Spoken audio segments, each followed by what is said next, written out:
Rookie of the Year is the documentary about the time Gary Busey gave up acting to pitch for the Chicago Cubs.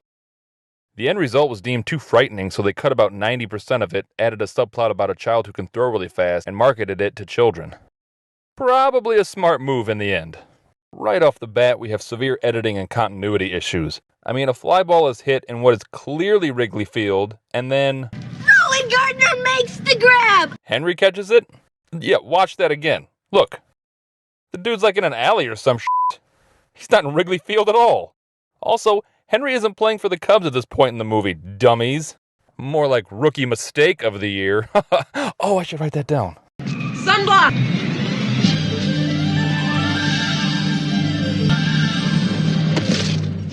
This movie follows Henry Rowengartner, who's just your normal everyday kid, except for the fact that he's that kid that plays baseball in jeans. Everyone knows that kid. Oh my gosh!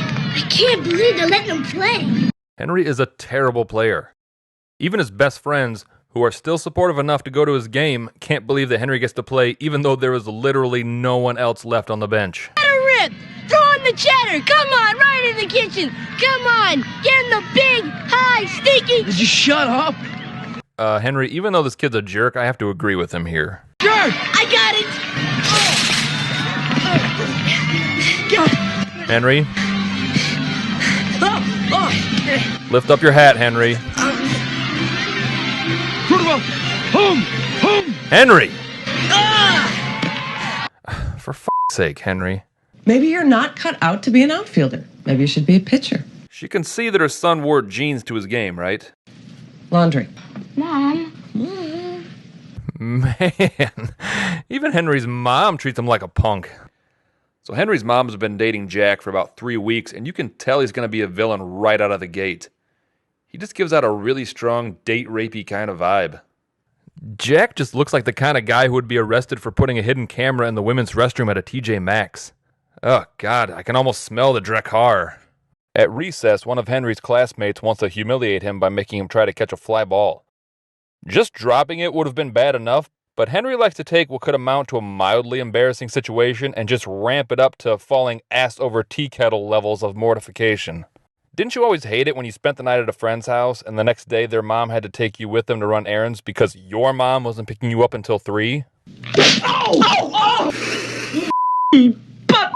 Did he say butt? How did they get that one past the censors? Oh, man. I didn't even notice that when I was a kid. Oh, well played, guys who made Rookie of the Year. Henry and his friends then make their way to a Cubs game. Pitching for the Cubs is veteran ace Chet the Rocket Steadman. The Rocket constantly looks like he could snap and bite your face off at any moment. But I really think that's just Gary Busey seeping through into the character. And while they're there, Henry decides to defy the laws of physics and sets the whole plot into motion. Given the distance to home plate and the fact that the ball took about 2 seconds to reach it, Henry's actual throwing speed is around 140 miles per hour.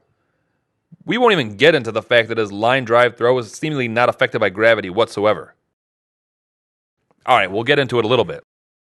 See, the ball's vertical motion is that of a falling ball. The ball's downfield motion is that of a coasting ball. The ball is doing both things simultaneously, and they have no effect on one another. The force of gravity acts as an object in a direction that is perpendicular to level ground, meaning that if you fired a gun and dropped a bullet from the same distance, both bullets would hit the ground at the same time. So for that ball to keep the same straight line path for 400 feet, I don't know what to think anymore. If this movie is wrong about displacement velocity, then what else are they wrong about? What's that? It's just a kid's movie? What's your point? So the Cubs immediately signed this small child to a major league contract without actually finding out if he can throw strikes or not. He can't, and he gives up a home run to the Met star slugger, Hito. Get a good look at Hito, everyone, because I guarantee he won't show up at a crucial point in some sort of championship game later on. You'll never see this guy again. So Chet Steadman reluctantly works with Henry and helps the Cubs win 2 games in a row. As a reward, Chet decides to lay the groundwork to bang Henry's mom. This wasn't even in the script, but they had to capitalize on Gary Busey's raw sexual magnetism. And then after the usual growing up bullcrap, we finally get to the big game.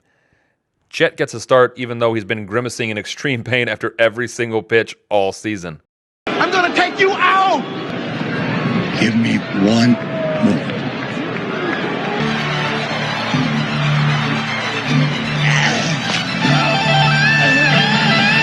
manages to get the out, but his arm will most likely be rendered useless for the rest of his life. Don't worry, Henry. He'll still be able to stick it to your mom with just one arm. Oh! So Henry gets the call to pitch, and absolutely nothing can stand in his way. Oh my God, how does one person manage this twice in their life? Listen, my arm, it's gone. What? No, listen, I can't throw hard anymore. So Henry's tendons are no longer tight, and we all know that has ended so many promising pitching careers. Like Brock Tight Tendons Teagarden, played for the Angels. After his tendons loosened up, he putzed around in the minors for a few years, but then the drugs hit him pretty hard. A few years later, they found him dead in a motel room. Hooker stabbed him in the face.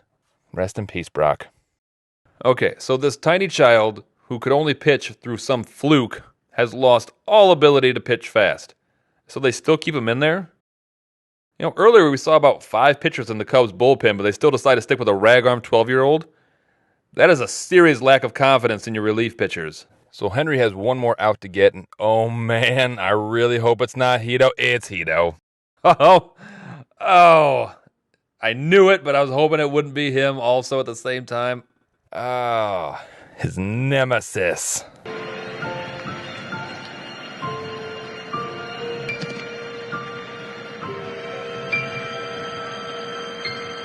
Mom? It was you? It was me. Wait a minute. A dame?